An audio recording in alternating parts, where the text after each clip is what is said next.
The moment I stepped outside, my blood ran cold. Ryan was standing over Georgia, gripping the handles of her wheelchair. He was pushing her. Let me go! Get out! You don't belong here. Who the hell invited you? There were a few guests already present, but they didn't stop him, probably out of fear. William was across the garden, already storming toward us. But I didn't wait for him. I walked straight up to Ryan and slapped the living daylight out of him. You idiot! How dare you slap me, huh? I was trying to be freaking nice and get this disabled person out of here, and what I get in return is a slap? Shut the hell up, Ryan. Do you even know who you just tried to throw out? Who cares? Why the hell would you let a cripple into your wedding? Do you want this cripple to be in your wedding pictures? That cripple is my wife's sister, and she has a name, Ryan. Her name is Georgia.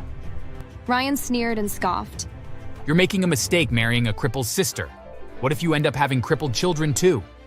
You have some nerve, Ryan.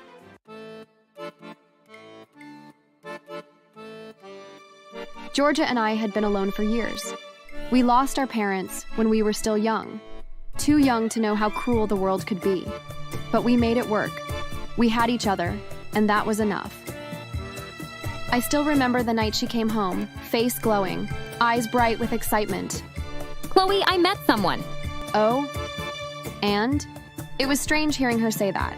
Since her last relationship that ended over 3 years ago, she'd refused to date anyone. He's wonderful. His name is Ryan. He's kind, funny. He treats me so well. I wanted to be happy for her.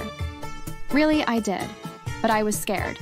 Her last relationship hadn't ended well, and I couldn't help but feel scared about her new crush.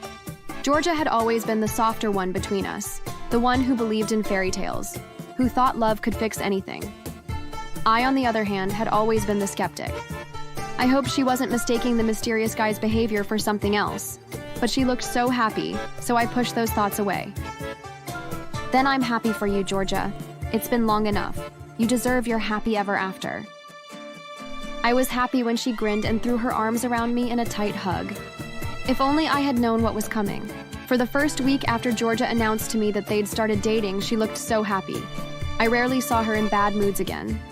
She was always on the phone with him, smiling happily.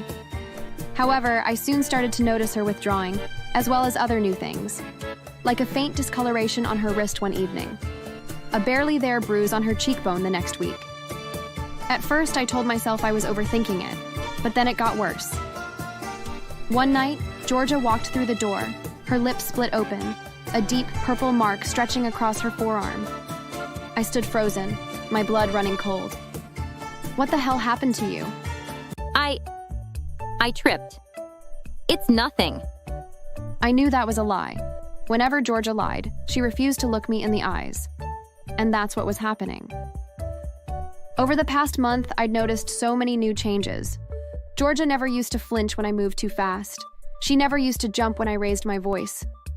But now she was different. A week later, it happened again. This time, a dark bruise bloomed across her collarbone. And that was it. I had enough. I didn't ask her that night. I didn't have to. When she changed into her pajamas, I saw them. The handprints on her ribs, the deep scratches on her shoulders. I still didn't ask, until she returned home limping one day and rushed to her room. I marched into her room, already boiling. Tell me the truth, Georgia. Who's hurting you? I'm tired of seeing you like this every damn time. It's nothing, Chloe. Stop worrying. Don't lie to me, please. That seemed to be enough to make her break. It's Ryan. He's always hitting me. Whether I do something or not, when he gets high, he just can't stop himself from hitting me. I couldn't stomach it. Not only was he an abuser, he was also a drug addict. No way. I immediately told Georgia to break up with him. She agreed and promised to do so the next day. Unfortunately, after the confrontation, she never made it home the same because the Ryan guy wasn't the type to let go easily. She told me later, through tears, that he had exploded with rage. He threw her against the wall. He punched her. He didn't stop. And when she finally got away, she was barely holding herself together. She got in her car, trying to drive home, trying to get back to me. But her body was weak, so she fainted in the middle of driving and got hit by a truck. She didn't die, but she was left paralyzed from the waist down. She cried so much. I wanted to go arrest Ryan. but she refused to give me his house address or pictures, saying she was okay with him out of her life. It was sad, but I respected her decision. I spent 5 whole years taking care of my sister. She needed help with almost everything for the first 3 years. However, through therapy, she's been improving. She told me to relax one day and focus on my own life, because she felt bad to know that I'd refused relationships for those 5 years. It took a lot of convincing from her to finally get me to accept. It wasn't long before I met William. It had been so long since I let myself think about love. I had spent so much time focusing on Georgia that I had forgotten about myself. But William changed that. He was gentle, patient, understanding, and he loved me in a way I didn't think was possible anymore. He didn't even mind Georgia. In fact, he helped me with her whenever we needed help, majority of the time. We had been together for almost a year when he proposed to me. I was shocked because I hadn't expected it. I'd met his parents, but it was still shocking. I agreed to marry him, and we soon started planning the wedding, my sister helping as much as she could. The moment William told me his brother's name, I had a bad feeling. Ryan was a simple, common name, but I already held hatred for one stupid Ryan. This Ryan had spent 5 years abroad, William had said. 5 years since he last saw his family. The timeline made sense, but I told myself I was overthinking it. There were plenty of men named Ryan. It couldn't be the same one. The moment he arrived, I knew he was trouble. He didn't like me. That much was obvious. He criticized everything I did, my wedding dress, the catering, even the flower arrangements. But the worst argument we had was over something as stupid as the carpet color. I want it cream, not white. That's ridiculous. White is more elegant. It's my wedding, Ryan. I think I know what I want. Besides, I don't even remember asking your opinion. Imagine my shock when he raised his hand to hit me over that comment. Luckily, William was faster. He caught Ryan's hand and pushed him instead. Try that again and I'll break your damn hand. You were about to hit my wife-to-be. Are you crazy? Ryan stormed away in anger. After that, I avoided him. I didn't even tell Georgia. She had enough on her plate. I thought I could endure him until the wedding was over. Unfortunately, I had no idea what was coming. On my wedding day, while in my dressing room, I heard noises. I should have known something was wrong when I heard the commotion outside. At first, I ignored it. I had bigger things to focus on. Then I heard Georgia's voice, and I abandoned everything and ran out. The moment I stepped outside, my blood ran cold. Ryan was standing over Georgia, gripping the handles of her wheelchair. He was pushing her. Let me go! Get out! You don't belong here. Who the hell invited you? There were a few guests already present, but they didn't stop him, probably out of fear. William was across the garden, already storming toward us. But I didn't wait for him. I walked straight up to Ryan and slapped the living daylight out of him. You idiot! How dare you slap me, huh? I was trying to be freaking nice and get this disabled person out of here, and what I get in return is a slap? Shut the hell up, Ryan. Do you even know who you just tried to throw out? Who cares? Why the hell would you let a cripple into your wedding? Do you want this cripple to be in your wedding pictures? That cripple is my wife's sister, and she has a name, Ryan. Her name is Georgia. Ryan sneered and scoffed. You're making a mistake marrying a cripple's sister. What if you end up having crippled children too? You have some nerve, Ryan. He seemed to finally relax enough to recognize her voice. He also focused properly on her face, and I could see his shock. Now you remember me? 5 years ago, this man here ruined my life. We used to be a couple, and he was so abusive. He would hit me mercilessly and without reason whenever he got high on drugs. Everyone was shocked, especially William and their parents, while a few people nearby began recording videos. On the day I broke up with him, he beat me so much that it left me bleeding. And because of him, I lost my legs. I fainted in the car and had an accident because of you, Ryan. Murmurs spread. Faces turned toward Ryan in horror. I waited for him to deny it or say something, but for once, he had no words. Their father, who had been silent this whole time, finally moved and William followed. Without hesitation, he grabbed Ryan by the collar. You're no son of mine. You're nothing but a beast. In front of everyone, Ryan was dragged to the exit. Ryan struggled, but William shoved him hard. He tripped over his own feet and fell on his face, right in front of everyone. Laughter erupted. I was happy to see the humiliation burning across his stupid face. After he was flung out, William and his family all apologized to me and Georgia. Georgia said she had no issues with them because they were good people, unlike Ryan. We apologized to the guests, and the wedding continued. 2 weeks after the wedding, just as life was settling back to normal, tragedy struck. We all thought Ryan had returned to abroad. After what happened at the wedding, William and his father had made it clear. He was no longer a part of the family. No one heard from him. No one wanted to. But Ryan hadn't left. Videos of him acting foolishly had surfaced on the internet, portraying him as a lunatic. The video was flooded with horrible comments, fueling Ryan's anger and desire for revenge. One night, he broke into Georgia's house. We would later find out he had been watching her, waiting for the perfect moment. He wanted revenge, and in his twisted mind, the best way to get it was to take away the only home she had. So he set the house on fire. The flames spread quickly, engulfing the walls, the furniture, everything Georgia owned. He probably thought she was inside, asleep in her bed, helpless to escape. Maybe he imagined the fear on her face when she realized she couldn't run. Maybe he wanted her to suffer. But fate had other plans. Georgia wasn't home that night. She had been at the hospital, waiting for her therapist who had arrived late. If he had come on time, she would have been home. She would have been trapped. But Ryan was the one who got trapped instead because he hadn't realized that the door locked from the outside. By the time he tried to escape, it was too late. The fire raged around him, smoke filling his lungs. He screamed for help, but no one heard. He managed to call emergency services before collapsing. By the time firefighters arrived and put out the flames, Ryan was burned beyond recognition. He survived, but barely. When we got the news, William didn't flinch. I don't care. His parents didn't care either.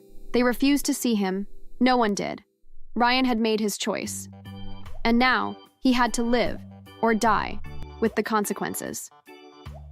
Unfortunately, Georgia lost everything in the fire.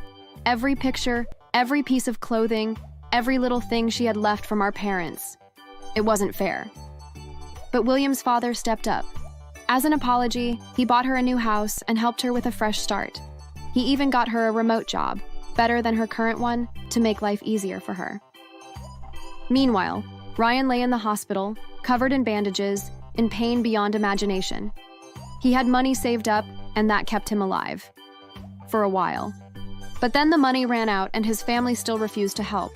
The hospital stopped his treatment. For 3 days, Ryan suffered. No medication, no comfort, just the raw, unbearable agony of burns consuming his body. On the 4th day, he died. His family didn't mourn or give him a proper burial. He didn't deserve it. 2 years later, Georgia met a man, a good man, one who saw her for who she was and cherished her despite her disability. They're married now and they have a child together. As for William and me, we have 3 kids now, and we never spoke of Ryan again. Thanks for watching. It was after I was admitted to the hospital and on the day of the birth when everything went wrong. The labor was painful, like nothing I've ever experienced before. But nothing rang clearer than the shock that came with the sight of Brett casually strolling into the hospital room as I screamed. There was something almost manic in his gaze. I opened my mouth to protest, but he was already talking and gesturing wildly. Are you kidding me? You've been lazing around for months now. Do you even realize how important this is? You're coming back with me right now. You don't get to sit here and whine because you decided that you were going to pop out a kid right before the deadline of a major project. Get out. Unfortunately, but sadly predictably, he didn't like that. His face turned red, and he tried to lunge at me. Thankfully, the nurses stopped him, but he slipped from their hold for a moment and got his hands on a chair. I thought the worst was going to happen at that moment. My life flashed before my eyes when he raised it up, but one of the nurses made the courageous move to tackle him. He let out a grunt as he fell, and his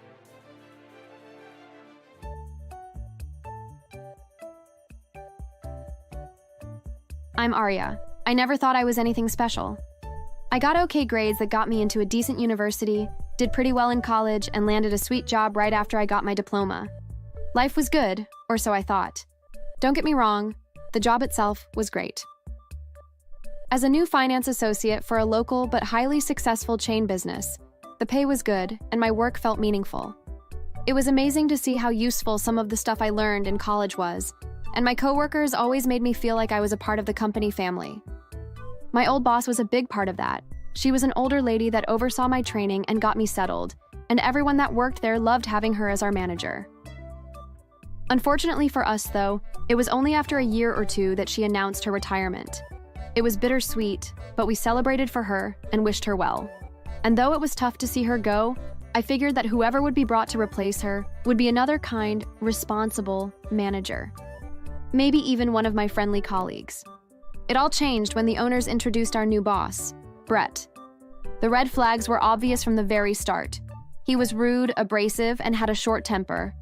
One wrong word and he'd lash out, threatening to fire people and constantly reminding us that we were expendable. It was hard working under him, but it wasn't impossible.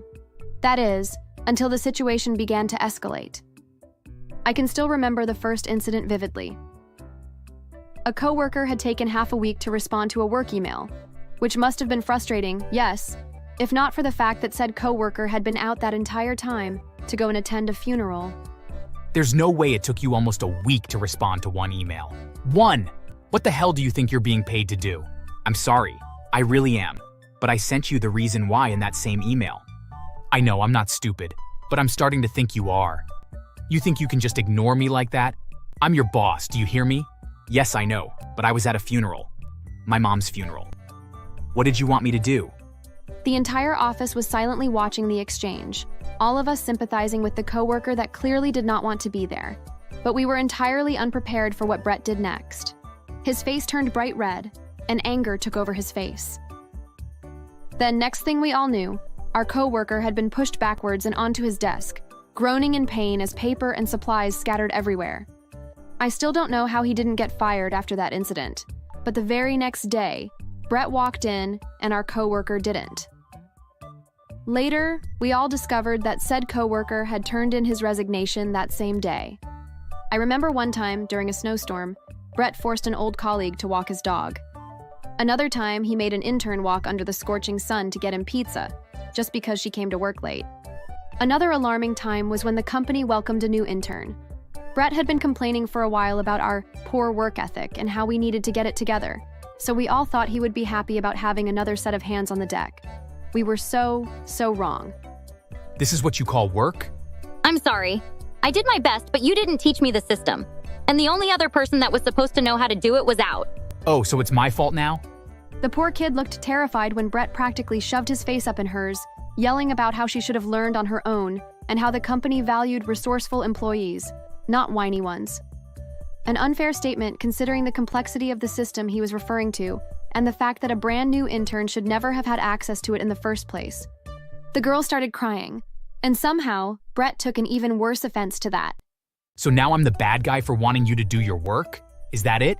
Good, make me your bad guy then, and don't come back. And she didn't. The intern never showed up again, and we later received a strongly worded email of complaint from who I assume was her mother. Brett took one look at it and nearly smashed his computer, thankfully missing it, but wrecking his desk instead. Brett showed more and more of his violent attitude as time went on. He'd pull the plug on our work computers when our work was dissatisfactory, citing that we didn't need them if we were going to do subpar work anyway. He would shove all of our food off the tables and scream at us to get back to our desks during breaks, would make our youngest workers take and pay for his own lunch orders, and had an awful habit of getting into one-sided screaming matches with anyone that would set him off. I frankly dreaded going to work every day, but I couldn't do much beyond scroll depressively on job hiring sites and fantasizing about leaving. Well, that is, until I got pregnant. You see, my husband and I had been trying for a baby for some time, and we were finally successful around that time. I was overjoyed, but also concerned. I had seen Brett physically manhandle or shove other employees out of the way in the past, and I dreaded to think of what would happen if he did that to me when I was pregnant. Ultimately, my husband and I agreed that it was best for me to take some time off of work. The decision was the easy part. Telling Brett was another matter entirely. Brett, I already sent you an email about it, but I just wanted to let you know that I'll be taking some time off for maternity leave. Got a baby on the way, you know? Seriously? You're pregnant? Yes, my husband and I are very happy about it. I sent you an email concerning my leave. God, it's like you have no commitment to your work. Why does the company even keep you around? I should just let you go right now, since I can tell that you're just going to be distracted by your kids from now on. I'm sorry, but everything's been cleared with the system and management. There's not much that I could do, even if I wanted to. I left immediately after that, seeing the rage on his face. When I left for the hallway, I could hear a crash. I would later find out that he'd knocked over my desk in fury. His anger filled me with a great sense of unease at what he might do next. But I figured that there was nothing he could do. And there was nothing that he really did, save for the occasional text or email ranting to me about how I was lazy and should just come back for the last stretch before my baby would begin to distract me from work. But then the final month of my pregnancy came, and so did a phone call. Hello? It's me. Yeah, you need to come in for work this week. I can't. I'll be at the hospital starting tomorrow. And besides, my time off still extends for the next 2 months. Listen, there's an important goal we need to meet by next week, and if you don't show up, I'll personally make sure you get fired. What? No, I'm on approved leave. We discussed this. That was then, and this is now. Do you understand how serious this is? Without you, we're behind schedule. We need you to come in and do some overtime. Make up for all the work you missed. Are you kidding me? I'm completely serious. Having a baby doesn't excuse your lack of commitment. I hung up on him. Brett called me again several more times, but I put my phone on silent. When he sent me dozens of texts and emails of documents that he wanted me to look over, I blocked him on my personal accounts and messaged him professionally that I was unavailable and would be so until the end of my leave. I was irritated, and the baby's due date was coming up. I had better, bigger things to worry about. That is, until he ruined that too. It was after I was admitted to the hospital and on the day of the birth when everything went wrong. The labor was painful, like nothing I've ever experienced before. But nothing rang clearer than the shock that came with the sight of Brett casually strolling into the hospital room as I screamed. There was something almost manic in his gaze. I opened my mouth to protest, but he was already talking and gesturing wildly. Are you kidding me? You've been lazing around for months now. Do you even realize how important this is? You're coming back with me right now. You don't get to sit here and whine because you decided that you were going to pop out a kid right before the deadline of a major project. Get out. Unfortunately, but sadly predictably, he didn't like that. His face turned red, and he tried to lunge at me. Thankfully, the nurses stopped him, but he slipped from their hold for a moment and got his hands on a chair. I thought the worst was going to happen at that moment. My life flashed before my eyes when he raised it up, but one of the nurses made the courageous move to tackle him. He let out a grunt as he fell, and his face twisted furiously. I'm not sure what set him off after that. It could have been my screams, it could have been the harsh glares from the nurses, but whatever it was, Brett took a glance at it and scampered out of the room. It was uncharacteristic, and I wondered why he had let it go so easily. I hesitantly looked towards the direction of the floor, but the doctors and nurses still in the room urged me to focus on my labor. And luckily, it was successful. My baby boy was born about 2 hours later. All that was on my mind then was my baby, my husband, and the new family we had started. It wasn't until the next day that one of the nurses showed me something interesting. She pulled up a video. It was some kind of security footage of a very familiar man, Brett. He first ran out of a room, mine from what I could tell, but calmed to a slow walk. But despite his pace, his grainy face in the video was anything but relaxed. He was obviously furious and walked down the hallway like that. Or at least he did, until he seemed to spot something in the very end of the hall and reached out for it. The nurse changed videos then. The next one continued off of where the last left off, though it was recorded from a different, clearer angle. Brett charged, reached out his hand, and grabbed an idle IV pole near the wall. I watched in a horrified sort of fascination as he began to wreck everything around him in what looked like a fit of violent anger. The hospital's pressing charges, and suing too. The director really wants to send a message. I would be told sporadic updates from that same nurse for the duration of my stay at the hospital. She told me about how security escorted him out and into police custody, and how he had been screaming and threatening a lawsuit of his own, all the way out. Not that he'd have even the slightest chance of winning any case, especially with all the security cameras that had caught his every move. My co-workers have congratulated my husband and I for our baby boy, but have also updated us on the situation on the company's end. Apparently, when Brett hadn't shown up, one of the higher bosses had inquired around about it, because of his usually perfect attendance, only to discover this mess. She had sent the news into the system, to HR, and to her fellow managers. Said managers then poked around our branch to see what was going on, heard the truth about Brett's performance, and ultimately made their decision to terminate Brett's contract. As for me, I was emailed a thorough apology for his actions, and a long-winded note about how Brett did not represent the company's views. They assured me my job was safe and I was free to continue to enjoy the rest of my time off as I pleased. I'm more focused on my baby for the time being, but I like to check on his situation once in a while. From what I've seen online and through word of mouth, Brett seems to be struggling. Not with one, not with two, not even with three, but 4 different cases against him at the moment. Criminal charges and civil lawsuits are still being processed, and it looks like Brett will have a hard time getting a job regardless. And in all honesty, a man like that deserves it. Brett's wife filed for divorce after being labeled the wife of a lunatic online. She was constantly harassed online and in the neighborhood. She filed for divorce while Brett was sent to prison. While in prison, Brett tried to act bossy, but was beaten by a young inmate who broke his nose. Since then, he has been unusually quiet. At least, that's what the rumors say. Unfortunately for him, the chief warden at the prison is a friend of my husband's. Once he learned why Brett was imprisoned, he made sure Brett was constantly ignored and mistreated. His mail mysteriously stopped arriving, and visitation requests were always lost in the system. The warden had loudspeakers blaring outside Brett's cell at all hours of the night, robbing him of sleep.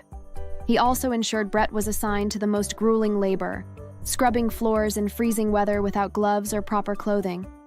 Even his meals were tampered with. While others received hot food, Brett's tray often contained cold, half-cooked slop or leftovers not fit for animals. To top it off, any chance of parole was quietly sabotaged. Every report submitted about Brett was deliberately negative, filled with exaggerations and lies. Thanks for watching.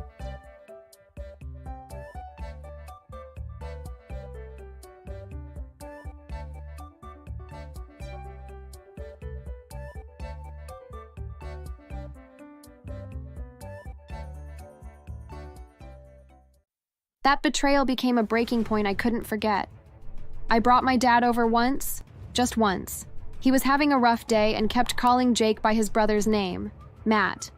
Hey, Maya, should I just call you Mom now? Maybe I'll just change my name to Matt and see if he'll sign over the house. Put a remote in his hand and tell him it's the off switch.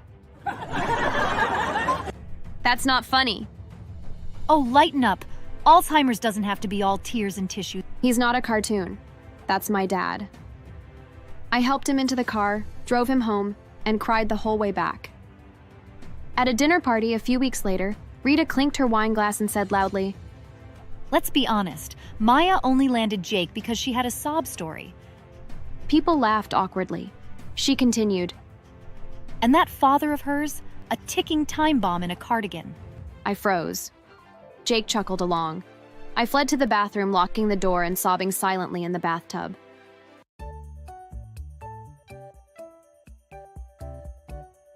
My name is Maya, and I've been through hell dressed as a family dinner. My mother died when I was 9, and it left a silence in the house that even time couldn't fill. My dad, bless his soul, worked 2 jobs, janitor by night, delivery man by day, just so I could go to school, have a roof over my head, and never know hunger. He didn't complain, not once. But life doesn't pay you back for kindness the way you'd hope. When I was 27, Dad was diagnosed with early onset Alzheimer's. Alzheimer's isn't just forgetting a name or misplacing your keys. It's watching your mind fade like an old photograph, slowly, painfully. First came confusion, then fear, then moments of clarity so brief they felt like cruel teases. He'd forget what year it was, think I was my mother, or wander off to go to work at 2 a.m. And during all that, I met Jake. He was charming, confident, a smile that could make the room warmer. We met at a bookstore where he was pretending to read a book about classic motorcycles. I teased him for not flipping a single page. He laughed. We got coffee, then dinner. He said things like, "You're different," and "You make silence feel full." It was cheesy, but I'd been starved for love. I ignored the red flags, like how he dismissed an elderly man at the restaurant or made a joke about a homeless person outside. I laughed nervously. I shouldn't have. But I fell. Hard. Fast. Blind. His family welcomed me like a charity case. Not with warmth, but with cold assessment. Rita, his mother, asked if I was on scholarship. Doug, his dad, asked if I cooked like my people. His sister Tammy joked I was rescue pet energy. It only got worse after the engagement. At a barbecue, Rita sat me down. You want to marry a Reynolds? Then prove you're tough enough. We don't like fragile women here. She threw me a helmet and pointed to 2 motorcycles. Jake tossed me a leather jacket. Come on, babe. Just hit 120 once. Show them you've got guts. And no screaming like a baby or you're off the family group chat. I rode. My legs shook the whole time. I nearly crashed on a curve. But when I parked, Doug clapped me on the back like I'd passed a test. But it didn't stop there. 2 weeks later, they took me to a rocky cliff where people were cliff jumping. Let's see if she really has the balls. She's got to prove she's not just marrying Jake for the last name. Come on, babe. It's water. Just jump. I jumped. I screamed. I bruised my thigh on a rock below. Nobody checked on me. One night, during a tense family dinner, Rita passed me a folder and said, "Just sign this so we can move forward with Dad's meds." I paused. Something felt off. I read the form. It wasn't for medication. It was a consent form to place my father in a nursing home. No discussion, just trickery. My hands trembled as I dropped the pen. "You tried to institutionalize my dad behind my back?" We're just trying to help. You're too emotional to handle this. That betrayal became a breaking point I couldn't forget. I brought my dad over once, just once. He was having a rough day and kept calling Jake by his brother's name, Matt. Hey, Maya, should I just call you Mom now? Maybe I'll just change my name to Matt and see if he'll sign over the house. Put a remote in his hand and tell him it's the off switch. That's not funny. Oh, lighten up. Alzheimer's doesn't have to be all tears and tissue. He's not a cartoon. That's my dad. I helped him into the car, drove him home, and cried the whole way back. At a dinner party a few weeks later, Rita clinked her wine glass and said loudly, Let's be honest. Maya only landed Jake because she had a sob story. People laughed awkwardly. She continued, And that father of hers, a ticking time bomb in a cardigan. I froze. Jake chuckled along. I fled to the bathroom, locking the door and sobbing silently in the bathtub. Later, someone at the party anonymously posted about the incident. I was at a dinner where a woman was publicly humiliated for taking care of her sick dad. Her in-laws were monsters. The post went viral. People began to piece together the Reynolds family reputation. Months passed. Then a video leaked. It was Tammy's boyfriend, filming during a birthday party. Dad had wandered into the pantry and tried to microwave frozen peas with the plastic still on. Oh my God, is he making plastic stew? At least he's not trying to iron soup again. We should set up a GoFundMe for brain batteries. The video hit Twitter. 50,000 views overnight. The backlash was merciless. Alzheimer's organizations called them out by name. Jake said it was dark humor. I said it was bullying. 6 months later, Tammy was diagnosed with early onset Alzheimer's. She was 33. The Reynolds house turned to panic. But the world wasn't kind. At her care center, the nurses giggled behind her back. Patients whispered. The video came back to haunt them. That's Tammy Reynolds? The Alzheimer's mean girl? The punchline. Tammy would scream at her reflection, call Rita teacher, and Doug milkman. And no one pitied them. Jake stopped visiting after a month. I kept going, not for Tammy, but to look her in the eyes during her lucid days and say, "Do you remember now?" One afternoon, in a moment of rare clarity, Tammy looked at Rita and whispered, "You laughed at this. You laughed at this." Then she lunged, screamed, scratched. Doug had to pull her away, his face pale. That night, I heard Rita sobbing in the hallway. We didn't deserve this. We were at the mall, grocery shopping. I was reaching for apples. Jake stopped beside me, nudging my arm. You see that? A boy in a wheelchair, maybe 10, rolled by with his mom. His spine was curved, and one hand curled at an odd angle. That's what happens when you microwave the baby. What the hell is wrong with you? You should be ashamed. What? It's a joke. Calm down. A little girl standing nearby tugged her mother's sleeve. Mommy, why is that man so mean? The mother filmed the entire interaction, including her daughter's question. That video went viral faster than wildfire. The top comment read, "Even children know better than this grown man." Jake was fired by morning, his LinkedIn filled with hate. Even Rita tried to say it was edited out of context. Rita had a public breakdown. She smashed plates at home, yelled at the TV, and even went on a podcast to apologize. But the moment she screamed, everyone laughed when we joked about Alzheimer's, until it was my daughter. It became a meme. That line haunted her online for months. A week later, Jake came home drunk. He slammed the door, kicked a chair, and glared at me. You enjoying this? You happy I'm the villain now? You did it to yourself. If you weren't so soft, none of this would have happened. He shoved me. I hit the wall. My father's picture cracked on the floor. Maybe I should have let Tammy pick someone who actually deserved me. I left that night. I took only my clothes and the sculpture Dad carved when I was 10. Within days, everything came crashing down for them. The internet doxed their address. Protesters gathered. Some threw stones at the house. Someone keyed their car. Another stole it. We're being harassed. This is too much. This is cancel culture. We raised our kids with discipline. But no one listened. No one cared. The world remembered their laughter. They fled the state in the dead of night. In the new state, Jake's parents are forced to take care of Tammy. Jake tried to rebuild his life in another city. He married again. This time, a hard, bitter woman named Krista. She was nothing like me. Doug and Rita were left to care for Tammy, changing diapers, soothing her screams, cleaning up her accidents. Neighbors reported hearing her screaming at him. She slapped him at a gas station once. It went viral. You think you're a man? Mock a disabled kid again and I'll break your teeth. Jake became a joke. Again. Another time. He went out to dinner once with Krista and some colleagues. Krista caught him mocking their waiter who had a limp. She stood up, threw a drink in his face, and shouted, "You want to get canceled again, Jakey boy? Let's see how fast you lose this job, too." Someone caught it on video. Another viral downfall. I started speaking out. I wrote a post called "They Laughed at My Father's Illness."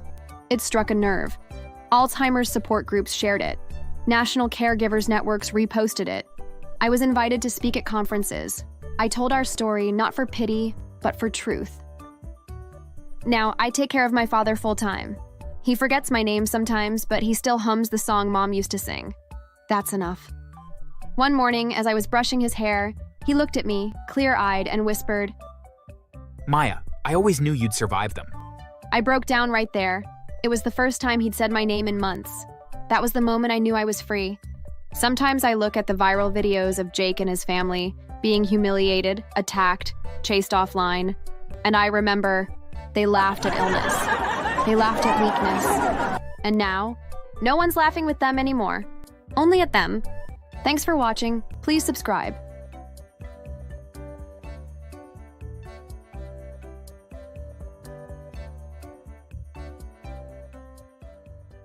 And what better way to get sympathy than making us sicker? It started small. They made me hold a cat, even though they knew I was allergic. My skin broke out in angry rashes, my eyes swelled shut, and I couldn't stop sneezing. It was the perfect aim for them. They set up their cameras. Look what happens to our poor baby. His allergies are so severe, and we can't afford treatment. It's even worse because he goes around touching things he's allergic to, since he doesn't have a clue how bad they are. Of course, people bought it. They felt sad for me, seeing me suffer like that because I was autistic. They sent even more money to treat my skin and also get a new house away from the stray cats. That's when my parents went wild. They didn't believe they'd be getting a whole house. They got thirsty for more. Greedy people. They'd spin me and Liz around chairs so fast we'd get dizzy and sick. Before we even caught our breath, they'd shove a camera in our faces, recording us throwing up. This is what it's like, guys, taking care of children with severe sensory issues. They throw up like this all the time. One day, After we moved into the new house, my parents surprised me even more. I was sitting on the couch, minding my business, when Dad walked up to me with a lighter. "Give me your hand, bud."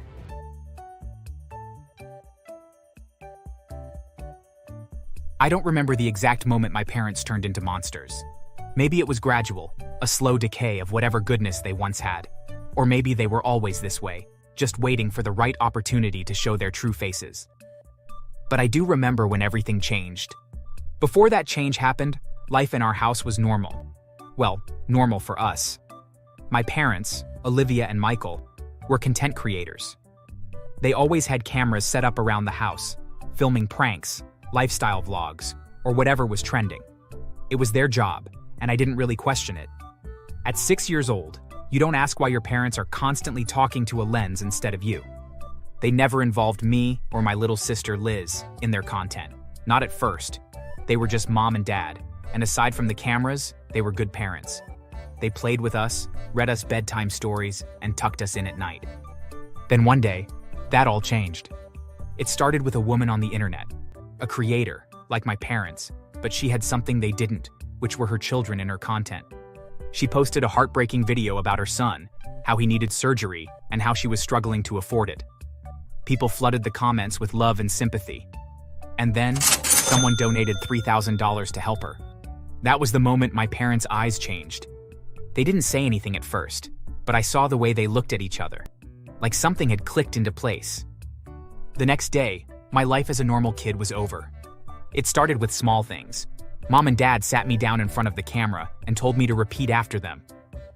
I didn't understand what I was saying, but they kept making me talk slowly, stumble over my words, and act confused.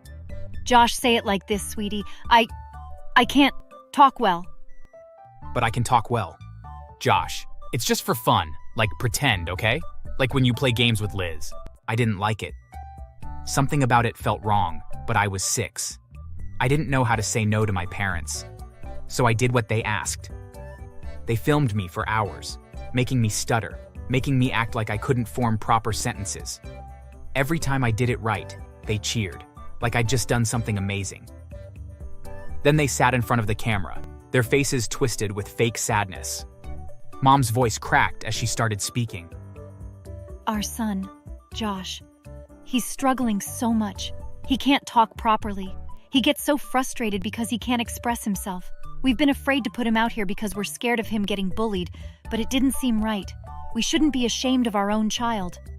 It's been really hard on us as parents. We just want to help him, but therapy is so expensive. I sat off to the side, watching them. My mind felt fuzzy. Was I really struggling? Was something wrong with me? Why were they lying? Liz sat beside me, sucking on her thumb. She was only 3, too little to understand what was happening. And then, my parents took it even further. We also have a daughter, our beautiful little girl, Liz. She can't walk. I was more than confused. Liz could walk. She ran around the house all the time. She needs surgery, but we just don't have the money. It's been so hard. Sometimes, we wonder if we're cursed, but we're grateful for our kids, no matter how they are. I was even more shocked when my mom buried her face in her hands and started crying. Loud, ugly sobs. But there were no tears. They didn't ask for money. Not at first. They just told their story, let people believe what they wanted to believe. And people did. The comments were full of sympathy. You're such amazing parents. Stay strong. We're praying for you. Words like that. And then, one day, a rich fan messaged them. He sent $5,000. Just like that. I remember the way my parents screamed when they saw the money. They jumped up and down, hugging each other, laughing and crying.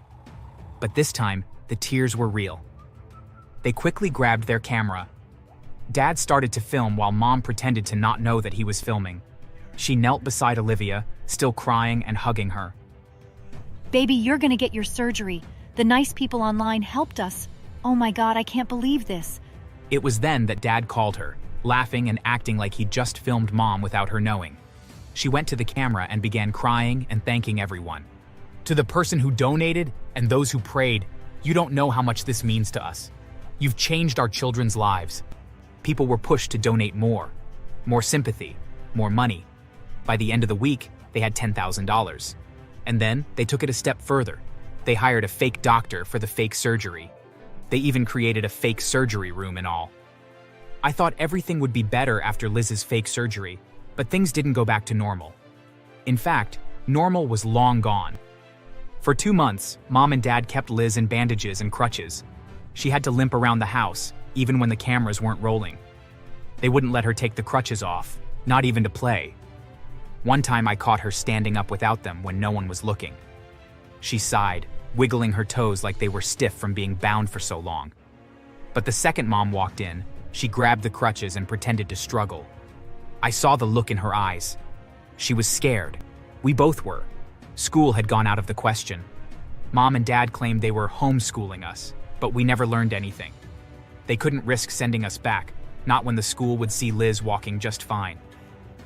At first, I missed school. I missed the routine, the teachers, the playground. But then, I forgot what normal even felt like. Because things only got worse when Mom and Dad realized that people loved sad stories as much as they loved stories about bad health. Every time they made a video about our struggles, people ate it up. Sympathy meant money. And what better way to get sympathy than making us sicker? It started small. They made me hold a cat, even though they knew I was allergic. My skin broke out in angry rashes, my eyes swelled shut, and I couldn't stop sneezing. It was the perfect aim for them. They set up their cameras. Look what happens to our poor baby. His allergies are so severe, and we can't afford treatment.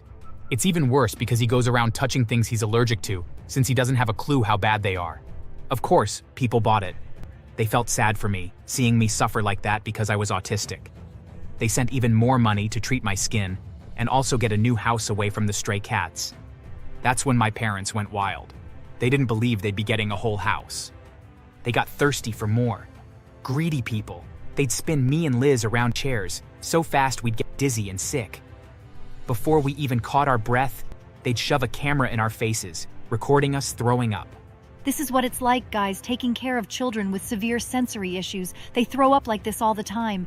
One day, after we moved into the new house, my parents surprised me even more. I was sitting on the couch, minding my business, when Dad walked up to me with a lighter. "Give me your hand, bud." I hesitated because I was scared of what they were up to. Don't be difficult, Josh. Do what your father says. When I gave him my hand, he held it tight and lit the lighter, burning the tips of my fingers with it. I screamed in pain, but Dad refused to stop until he was satisfied. When he finally let go, I clutched my burned hand to my chest, crying loudly. The camera was turned on almost immediately. Look what just happened. He burned himself while we were busy with his sister. We only left him for 5 minutes and this happened. We just wanted to show the struggles. Josh doesn't understand danger. He only feels the pain after the deed is done. Poor child. As usual, people expressed their sympathy, and a few sent some money to help with treating my burns. I felt suffocated and wanted my parents away from I and my sister. By the 6th month after our absence from school, the school noticed. I had no idea why it took so long. One day, one of the teachers visited our home. My parents hadn't wanted her to come in, and that made the teacher suspicious. She'd left that day after my parents managed to convince her that we were fine. But the next day, the teacher came across my parents' page on the internet and saw the truth. She visited our home again, threatening to call the cops if my parents refused to let her see us. My parents looked so horrified and angry.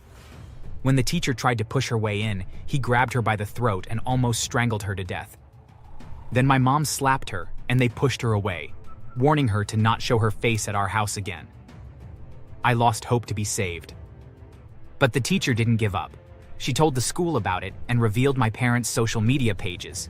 They immediately took action by going online. The headmistress made a post, showing pictures and videos of Liz walking, of me speaking just fine in school plays. They told everyone that our parents were liars and fraudsters. People started questioning everything. However, my parents were smart enough to twist the whole narration by saying our case wasn't so bad then, and that the videos and pictures were taken years ago, even though it was barely even a year. People believed them. However, it didn't last long. Mom and Dad took us to the park one day, thinking it would be a good scene for the next video. They set up the cameras, made sure Liz was limping dramatically, and told me to act like I was having a meltdown. But they weren't alone. A woman nearby was watching them. She had her phone out, recording everything. She caught it all. The way they gave instructions to us and setting us up before pressing the record button. The way Liz straightened up when she thought no one was looking. She posted it online, and the internet went wild. Thousands of comments, millions of views. Everyone realized they'd been scammed. People who had donated money were furious. The truth was out. The school's headmistress showed up at our house with social workers immediately the video went viral, before Mom and Dad could escape. They tried to argue and even fight them, but it was over. Liz and I were taken away. And before the police could get to Mom and Dad, something else happened. The angry fans showed up. They stormed the house, dragging Mom and Dad outside. My parents screamed and cried as the crowd beat them mercilessly, tearing off their clothes and leaving them naked, bruised and covered in blood. Their car was burned down. One fan went even further. "So you want to be famous, huh? I'll make you even more famous." He pulled out his phone, recorded a video of the brutal attack, and posted it online. The footage went viral instantly. By the time the police arrived, my parents were barely recognizable, and the crowd had left them there. They were arrested, charged with child abuse and fraud, and spent 8 years in prison. We were adopted by my teacher and lived in the house the fans bought. The fans were kind enough to contribute more money for our upkeep. The teacher also took care of us so well that she soon became like our real mother. My parents got out of jail 8 years later and tried to come back to the house, but we chased them out and filed a restraining order against them.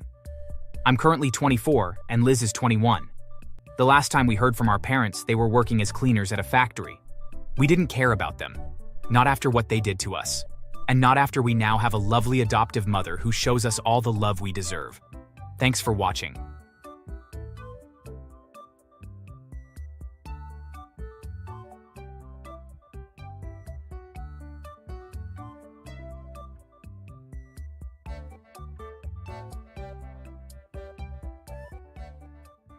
When I got accepted into an advanced class, my dad literally yawned in response.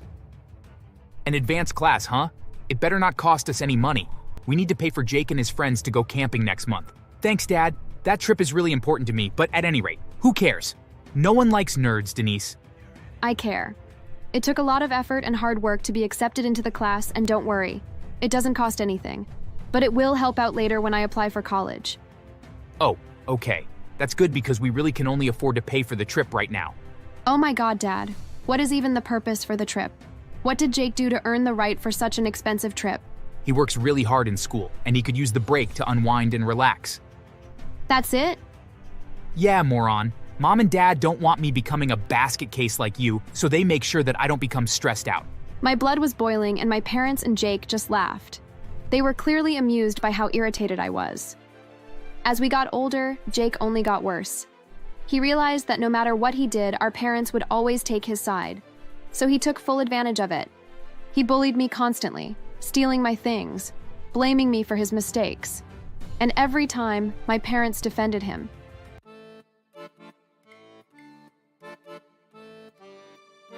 Hey there, my name is Denise, and I always knew my family loved my brother more.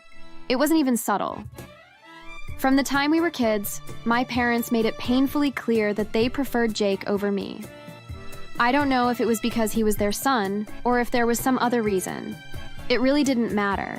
But Jake was always the one who could do no wrong, the one who deserved everything he wanted. And me? I was just the extra, the shadow in the background. At first, I thought it was in my head. I wanted to believe my parents loved us equally. But as I got older, the truth became impossible to ignore. For example, when I was 8, I spent weeks preparing for the school spelling bee. I practiced every day, studied every word, and when the big day came, I won first place. I came home, beaming with pride, clutching my little gold trophy. I was so proud of my accomplishment, but the way my parents reacted deflated my ego. Mom, Dad, I won. You won? What did you win? The spelling bee that I have been practicing for. I won first place. Oh, that's nice, sweetie. But did you hear? Jake made the soccer team. We're going out to celebrate his achievement by treating him to pizza. I suppose we'll bring some back for you, too. I stood there, trophy in hand, as they rushed over to him, showering him with praise. He hadn't even played a game yet. He had just made the team. I swallowed my disappointment and rushed to my bedroom crying. Maybe next time, I thought. Maybe, if I worked even harder, they'd notice me. But they never did. When Jake got a B on his report card, my parents threw a celebratory party. When I got straight A's, silence. When I got accepted into an advanced class, my dad literally yawned in response. An advanced class, huh? It better not cost us any money. We need to pay for Jake and his friends to go camping next month. Thanks, Dad. That trip is really important to me, but at any rate, who cares? No one likes nerds, Denise. I care. It took a lot of effort and hard work to be accepted into the class, and don't worry, it doesn't cost anything. But it will help out later when I apply for college. Oh, okay. That's good because we really can only afford to pay for the trip right now. Oh my God, Dad. What is even the purpose for the trip? What did Jake do to earn the right for such an expensive trip? He works really hard in school, and he could use the break to unwind and relax. That's it? Yeah, moron. Mom and Dad don't want me becoming a basket case like you, so they make sure that I don't become stressed out. My blood was boiling, and my parents and Jake just laughed. They were clearly amused by how irritated I was. As we got older, Jake only got worse. He realized that no matter what he did, our parents would always take his side. So he took full advantage of it. He bullied me constantly, mocking me, stealing my things, blaming me for his mistakes. And every time, my parents defended him. Once when I was 12, Jake pushed me down the stairs. I sprained my wrist and had to wear a brace for weeks. He pushed me. It was an accident. Stop being so dramatic. Yeah, Denise, you should really watch where you're going. You really should, Denise. I hope you know that we fully expect you to pay us back. Your medical bills weren't free, you know. He had attacked me and caused pain and suffering, and I was expected to foot the bill for it. I could see the smug look on his face. He knew he would always get away with it. And he did. Then there was the time that both Jake and I attended a party. It was the one time that we did anything remotely together. We of course traveled there separately, as he wouldn't dream of being seen with me. At any rate, we got home around the same time. It was after our curfew, but since Jake was also late, I had assumed that it wouldn't be a big deal. But nope, I was wrong. Denise, are you coming home at 1 a.m.? Yeah. Sorry, Dad. The party went later than I expected, but both Jake and I got home safe and sound. Don't try to blame him for this. You have no excuses for misbehaving like this. I'm not blaming him. I'm just saying that he is also coming home late. Yeah, but it's cool, right, Dad?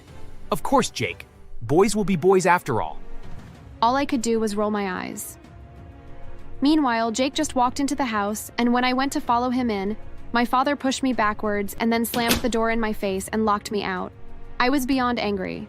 Both of us were out past curfew, but I was the only one being punished. What was worse was that I was sober and hadn't been drinking, but Jake was wasted and my dad didn't even care. We were both underage, but somehow, I was still the villain. Jake grew up into a selfish, arrogant jerk, completely incapable of taking responsibility for anything.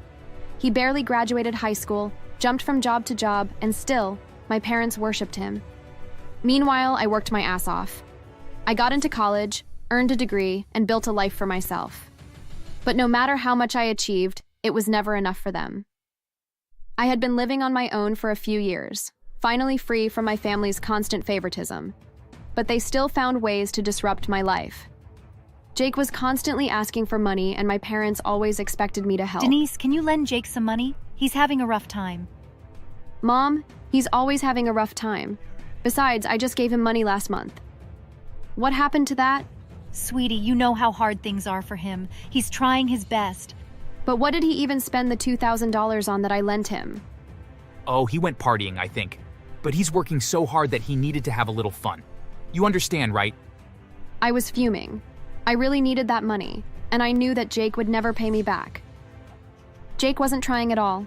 He was spending all his money on partying and bad decisions, knowing our parents would always bail him out. And then came the worst moment of all. I had just bought my first house. It was the proudest moment of my life. I had worked so hard to afford it, and it was finally mine. Then one evening, my parents showed up with Jake. Denise, we need a favor. Really? I'm shocked. What is the favor? Jake's landlord kicked him out. He needs a place to stay. I laughed. A full, bitter laugh. You cannot be serious. He's your brother. And he's a grown man. He can figure it out. Don't be selfish, Denise. Family helps each other. I looked at Jake. He was smirking. He knew exactly how this would play out. He was confident they would guilt me into letting him move in. But not this time. I had had my fill of their nonsense, and I was no longer going to play along with it. No, absolutely not. There is no way I will let that jerk into my home. They were stunned. They had never heard me say no before. Denise, please. He has nowhere else to go. That's not my problem. Jake's smirk faded. You're such a beach, you know that? How can you be so selfish? Ha, that's rich. Well, it's been nice, but I would like to be left alone. Leave my property or I'll call the police. That was it. That was my breaking point. I had spent my whole life being ignored, used, and manipulated. But now, I was done playing nice. If they wanted to see a selfish Denise, I would show them one. Jake still owed me over $15,000 from all the loans I had given him over the years, so I filed a lawsuit against him for the full amount. He didn't take it seriously until he got the court notice. Thankfully, I had a friend that was a lawyer that had agreed to help me for free. Sending out the subpoenas made my heart soar as I knew that justice would finally be served. The day after he received the subpoenas, Jake and my parents came to confront me. Are you kidding me, Denise? You're actually suing me? I don't even have a place to live, let alone $15,000. That's not really my problem. You need to pay me back or deal with the consequences. My parents were furious. How could you do this to your own brother? How could he leech off of us without ever growing up? How could you raise such a failure? I get that you're upset, but I need that money. And unlike Jake, I won't squander it on stupid, useless crap. Jake tried to ignore the lawsuit, but it didn't go away. On the day the court was to hear my case, he didn't even bother to show up. As a result, the court ruled entirely in my favor, and I was awarded not only the $15,000, but also interest as well. Of course, he didn't have any money, so his wages at the minimum wage job that he had started getting garnished. Desperate, Jake turned to his friends. He had been hanging out with some really rough people, and they listened to his problems and gave him a terrible solution. They told him that all he had to do to clear up his money problems was to rob a bank. And of course, that is exactly what he and his stupid friends did. They got masks and guns and actually even pulled it off. I don't know how much money they actually got, but it must have been a lot as he immediately began to spend it like it was burning a hole in his pocket. He of course didn't use any of it to pay me back, and instead just started partying. He was drinking all the time and doing drugs. Of course, he and his friends weren't seasoned criminals, and during the robbery, they left all kinds of evidence behind, and the police were able to figure out who the culprits were very easily. Jake, at the time, was laying low at our parents' house. I know for a fact that they knew what he had done, but they loved him so much that they were willing to harbor a criminal and look the other way. Within a few weeks of living like a king in my parents' basement, the police paid Jake a visit and started asking questions. Jake freaked out, and a tense standoff followed, which led to a gunfight in which Jake was killed. My parents were thankfully not home at the time, but police charged them with harboring a fugitive, and they were sent to prison for a couple years as a result. By the time they were released from prison, they had lost everything: their house, their savings, and their jobs. Desperate for money, they came to my company looking for employment. They thought that I would take pity on them since they had lost a son, and I had lost a brother, but they were mistaken. I did hire them, but I assigned them the hardest, most grueling tasks imaginable. When they couldn't keep up, I fired them without pay and cut off all contact. Eventually, they were forced to leave town as they couldn't afford to live in the small, cramped apartment that they had found after living in prison. They traveled to go stay with distant relatives, but unfortunately, karma wouldn't let them leave without paying them a visit, and they got into a car crash on the way. The crash left my mom seriously hurt, and as a result, her leg had to be amputated. Since then, my dad works for a construction company and takes care of her. I can't imagine that they are very happy with their lives, and I have heard from my aunt who they are staying with that they whine and cry every night, and that she is near to the point where she will kick them out. And as for me, without their toxic presence in my life, I excelled at work, made new friends, and even started traveling, something I had always dreamed of, but never had the courage to do. Years later, my mom tried to reach out again. Denise, please, we miss you. Can't we fix this? I thought about everything they had put me through. The years of neglect, the favoritism, the way they treated me like I was nothing while they worshipped Jake. Then, I responded, "No, I don't need you anymore. I just wish that I had realized that I never did when I was younger. I probably would have had a much happier life. Goodbye, Mom." And I never looked back. I used to think I had to earn my family's love, that if I worked hard enough, if I was successful enough, they'd finally see my worth. But the truth? Some people will never respect you. Some people will never love you the way you deserve. And the best revenge? Living a life so good they hate that they're not part of it. I spent my whole life trying to prove myself to them, but in the end, the only person I needed to prove anything to was me. Thanks for watching. Make sure to subscribe and leave a comment down below saying I subscribed, and we will try our best to reply to your comment.